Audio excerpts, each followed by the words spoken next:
Hey guys, how's it going? Today, we're talking about walls.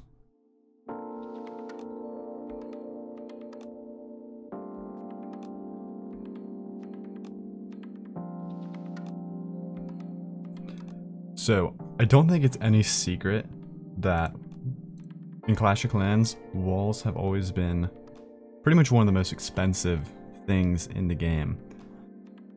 You know, more so than even the Town Hall, obviously, but even up max level defenses. Walls have always been expensive.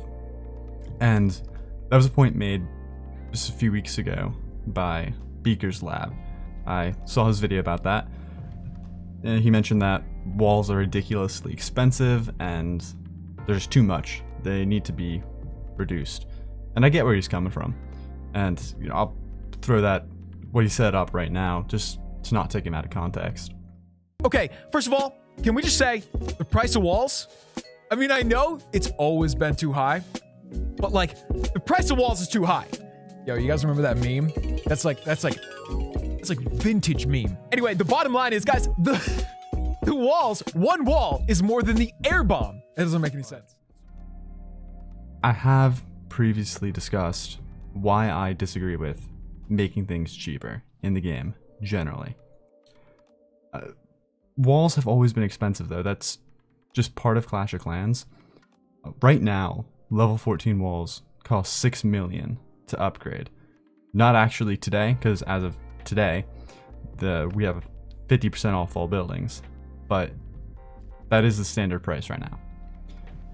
So if you go from like a level 1 wall all the way up to level 14, you're going to spend over 16 million to upgrade that wall. Just one wall piece.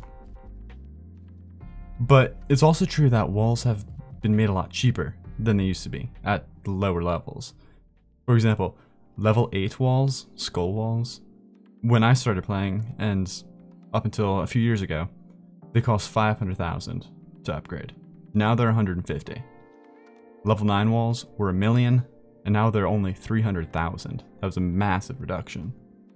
Level 10 walls, the lava walls, or what we used to call lava walls, were 3 million, and now they're only 500,000. Again, that is a massive reduction. And the pumpkin walls, the ones I'm not a huge fan of anymore, they were 4 million, and now they're 1 million. So they're reduced by 75%. So things have gotten cheaper. But on top of that, we've gotten the new levels of walls. 12, 13, 14, which cost 3, 5, and 6 million each, respectively. That does add up more than what we've saved in the discounts. But we also have to remember that as of several years ago, we got the update that allowed us to use Elixir for level 8 or 9 plus walls. I forget which one it is off the top of my head. But for the expensive walls, we can use Elixir now. That's made it far easier to upgrade walls too. Also, since the old days, the economy in-game has gotten way better. For example, like back in 2014, maybe even 2015, a good farming raid, you were pretty lucky to be pulling in 150,000 profit per raid. Per gold. Cumulative, more like 300,000. But now that would be considered a terrible raid. Like, I'm here usually getting like 200,000 at least on my lowest raids, usually in the range of 500 plus thousand, plus a massive loot bonus, usually like 200,000 in Champions League. So we're pulling in way more loot than we used to, which I think offsets it. But then there's the additional angle that I want to look at this issue from. So I'm not going to argue that it is expensive. I agree with that.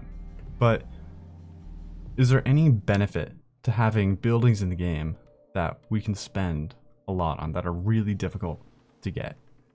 I think that it does. It sets apart different types of players. Hardcore players have consistently been punished by past Clash updates that have made things cheaper. what some people spent months grinding, now it can be achieved in a fraction of the time. You know, when the game first came out, Town Hall 8, that was the max level. So that took a lot longer to get to than it does now. Not only are things cheaper, but the prices have also, I mean, the construction times have also been reduced. And again, as I've said in a previous video, I don't support the approach of making everything cheaper, because it punishes the dedicated players that have been playing for a long time.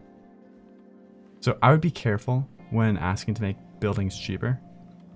It makes it less rewarding for those dedicated players if even the more casual players can have a base that looks exactly the same fairly easily.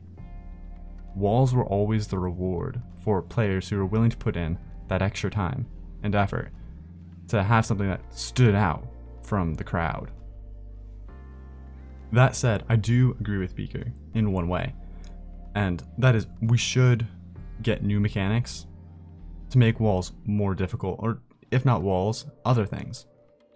As long as we're stuck using gold and elixir as the ways to upgrade our bases, things will either have to get more expensive or cheaper, and the storage level will just have to go up, and if the economy doesn't reflect that, it doesn't get easier to get gold, things will become just way more difficult to get. But the problem is that if things do not get more expensive, it doesn't provide the same feeling of progression. It's too static. You know, if this mortar, this eagle artillery here costs 6 million to get to level 3, and then it costs 6 million to get to level 4 and 5 and 6, it doesn't feel like we're really moving anywhere. It feels very static. So what's a way around that? Well, that I think comes in with new game mechanics.